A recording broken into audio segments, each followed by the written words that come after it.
ada pertanyaan berikutnya. Pemirsa di rumah, kira-kira ketika sekarang kita sedang mau beribadah, contoh, hari ini saya sedang dalam posisi hidup, begitu? Hidup yang paling pasti dan pasti ini pasti kita akan mengalami yang namanya mati. Dan saya yakin semua pemirsa di rumah, kalau saya tanya, kita ini ingin mati dalam keadaan baik atau buruk, semuanya pasti jawabannya pengen mati dalam keadaan baik. Saya yakin begitu. Kita ingin dalam husnul khotimah. Nah, ketika mati husnul khotimah, di sini mati dalam keadaan baik, kita pasti akan berjumpa dengan Allah di sini. Pertanyaan besarnya, ketika kita ingin mati dalam keadaan husnul khotimah, pilihan kita cuma ada satu, kita melangsungkan hidup sampai mati di tengah-tengah ini semua. Yang harus kita lakukan hanyalah ibadah atau proses menyembah kepada Allah.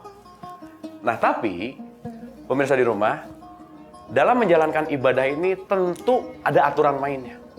Tentu ada cara-caranya. Nah, oleh karena itu, bagaimana kita akan beribadah dengan baik, bagaimana kita akan beribadah sesuai dengan keinginan Allah kalau kita tidak mengetahui cara-caranya. Nah, tidak bisa tidak, berarti ibadah di sini perlu yang namanya pedoman. Dan saya yakin, semua pemirsa di rumah ketika saya tanya pedoman hidup kita, saya yakin semuanya di luar kepala akan menjawab Al-Quran. Nah, tapi sayangnya ketika menjawab Al-Quran ini, terkadang kita tidak mengetahui rujukannya. Terkadang kita hanya mengetahui, ya pokoknya Al-Quran, katanya Al-Quran. Sehingga jangan-jangan kita menjalankan ibadah ini hari ini dalam bentuk hanya pokoknya katanya dari dulu begitu. Nah, oleh karena itu, mari kita sama-sama dengarkan lantunan suara Al-Quran ini, surat 45 ayat 20. Mari kita sama-sama dengarkan.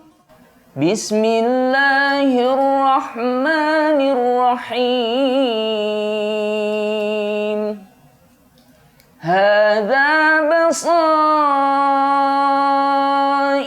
linnasi wa hudan wa rahmatun liqaumin yuqinun. Oke, luar biasa. Pemirsa, suara tadi enak banget nggak kedengarannya? Dan saya yakin semua pemirsa di rumah setuju sama saya bahwa yang membacakan surat dan ayat ini sangat enak suaranya. Betul? Oke, saya yakin. Tapi pertanyaan besarnya, ketika tadi pemirsa di rumah mendengarkan lantunan ayat Al-Quran itu, saya yakin dengarnya enak. Betul. Saya yakin tadi ke hati ini terasa sangat nyaman. Jadi kalau di hati di sini, pasti terasanya nyaman banget dan enak. Tapi pertanyaan besarnya, ngerti nggak? Memahami atau tidak?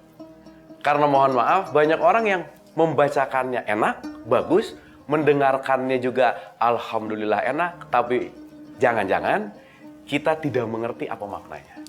Nah, oleh karena itu, supaya kita sama-sama mengerti, supaya kita sama-sama tahu apa maksud dan tujuan ayat itu, mari kita dengarkan terjemahannya. Silakan. Al-Quran ini adalah pedoman bagi manusia. Petunjuk dan rahmat bagi kaum yang meyakini. Oke, jelas sekali Allah berfirman di sini, haza basairu linnasi wa huda wa rahmatul liqaumi yuqinun. Al-Qur'an ini adalah pedoman bagi manusia. Sehingga tidak bisa tidak, di antara hidup sampai mati ini, tidak ada satupun yang bisa keluar. Pedoman hidup kita ini harus kembali kepada yang namanya Al-Qur'an. Sehingga sekarang kita bisa mengetahui rujukannya kalau ditanya, pedoman manusia apa sih? Kita bisa jawab, Al-Quran. Kata siapa? Kan ada di surat 45, surat Al-Jasiyah ayat 20. Dan itu akan membuat kita akan lebih yakin, akan lebih sangat yakin ketika kita tahu isi ayatnya, makna ayatnya, dan pasti kita akan lebih enak lagi ngejalanin. Oke, dan saya yakin di rumah, pemirsa di rumah ini, bahwasannya Al-Quran ini adalah pedoman bagi manusia. Supaya tambah yakin lagi, kita dengerin lagi satu ayat ini. Surat 3 ayat 138, silakan. Bismillahirrahmanirrahim. Hadza bayanun linnasi wa hudan wa mau'izatun lil muttaqin. Oke. Enak bukan suaranya? Tapi pertanyaannya, ngerti nggak? Oke, supaya ngerti, sekali lagi, mari kita dengarkan terjemahannya. Al-Quran ini adalah penerangan bagi seluruh manusia dan petunjuk serta pelajaran bagi orang-orang yang bertakwa. Nah, oleh karena itu tidak bisa tidak untuk menjalani kehidupan ini yang tugas satu-satunya hanya untuk beribadah, bahwasannya ibadah itu perlu pedoman dan tidak bisa tidak pedoman hidup kita harus kembali kepada Al-Quran dan As-Sunnah. Nah, oleh karena itu pemirsa, selanjutnya kita akan membahas bagaimana kita harus menjalankan hidup ini sesuai dengan Al-Quran. Apa itu Al-Quran? Harus bagaimana terhadap Al-Quran? Oleh karena itu, jangan kemana-mana, saya akan kembali setelah yang satu ini.